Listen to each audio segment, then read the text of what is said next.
ಉಡುಪಿ ಚಿಕ್ಕಮಗಳೂರು ಲೋಕಸಭಾ ಕ್ಷೇತ್ರದ ಗಡಿ ಭಾಗವಾದ ಬೈಂದೂರಿನಲ್ಲಿ ಚುನಾವಣಾ ಅಕ್ರಮಗಳ ತಡೆಗೆ ವ್ಯಾಪಕ ಬಿಗಿ ಭದ್ರತೆ ಕೈಗೊಳ್ಳಲಾಗಿದೆ.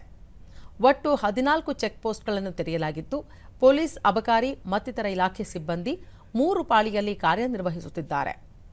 6 ಜಿಲ್ಲಾ ಉಪ ಪೊಲೀಸ್ ವರಿಷ್ಠಾಧಿಕಾರಿಗಳು, 16 ಇನ್ಸ್ಪೆಕ್ಟರ್ಗಳು ಸೇರಿದಂತೆ ವಿವಿಧ ದರ್ಜೆಯ ಸಿಬ್ಬಂದಿ ಚೆಕ್ಪೋಸ್ಟ್ನಲ್ಲಿ ಕಾರ್ಯನಿರ್ವಹಿಸುತ್ತಿದ್ದಾರೆ.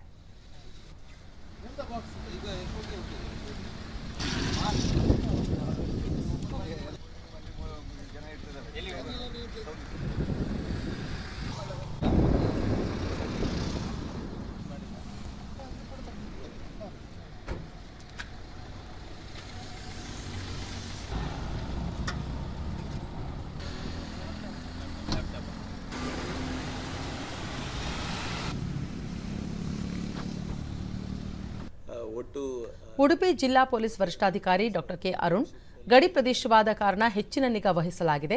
ಚುನಾವಣಾ ಅಕ್ರಮಗಳು ಕಂಡುಬಂದಲ್ಲಿ ಕಾನೂನು ಕ್ರಮ ತೆಗೆದುಕೊಳ್ಳಲಾಗುವುದು ಎಂದರು. ಅವರ ಜೊತೆ ಪೊಲೀಸ್ ಅಧಿಕಾರಿಗಳು ಚೆಕ್ಅಪ್ ಮಾಡ್ತಾ ಇದ್ದಾರೆ. ಈಗಾಗಲೇ ಹ್ಯಾಂಡಿ ಕ್ಯಾಮ್ರಾದಲ್ಲಿ ವಿಡಿಯೋ ಮಾಡಿಕೊಂಡು ಗಾಡಿಗಳನ್ನು ಚೆಕ್ ಮಾಡ್ತಾ ಇದ್ದಾರೆ. ಮುಂದಿನ ದಿವಸಗಳಲ್ಲಿ 1-2 ದಿವಸಗಳಲ್ಲಿ ಇಲ್ಲಿ CCTV ಹಾಕಿಸಿ ಆಮೇಲೆ ಚೆಕ್ಕಿಂಗ್ ಇನ್ನೂ ಸ್ವಲ್ಪ ಇಂಟೆನ್ಸಿವ್ ಆಗಿ ಮಾಡ್ತೀವಿ.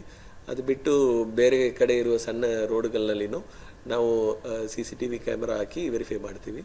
ಯಾವುದು ಇವತ್ತಿನ ತನಕ ಯಾವುದೂ ಸೀಶರ್ಸ್ ಇಲ್ಲ. ಮುಂದಿನ ದಿವಸಗಳಲ್ಲಿ ಯಾವುದೇನು ಸೀಶರ್ಸ್ ಬಂದರೆ ತಕ್ಷಣವೇ ನಾವು ಮಾಹಿತಿ ಕೊಡ್ತೀವಿ.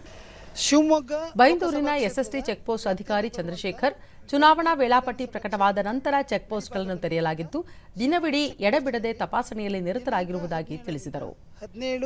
17ರಿಂದ ಚುನಾವಣಾ ಪ್ರಯುಕ್ತವಾಗಿ ನೀತಿ ಸಂಹಿತೆ ಜಾರಿಗೆ ಬಂದಿರುವುದರಿಂದ ಇಲ್ಲಿ ಕಟ್ಟುನಿಟ್ಟಿನ ತಪಾಸಣೆಯನ್ನು ನಡೆಸಲಾಗುತ್ತದೆ. ಜಿಲ್ಲಾಡಳಿತದಿಂದ ಕಟ್ಟುನಿಟ್ಟಿನ ತಪಾಸಣೆಯನ್ನು ನಡೆಸಲಾಗಿರುವುದರಿಂದ ನಾವು ಪ್ರತಿಯೊಂದು ವಾಹನವನ್ನು ಕೂಲಂಕುಷವಾಗಿ ಚೆಕ್ ಮಾಡಿ ನಂತರ ಅದನ್ನು ಪರಿಶೀಲಿಸಿ ಬಿಡುಗಡೆ ಮಾಡಲಾಗ್ತಿದೆ.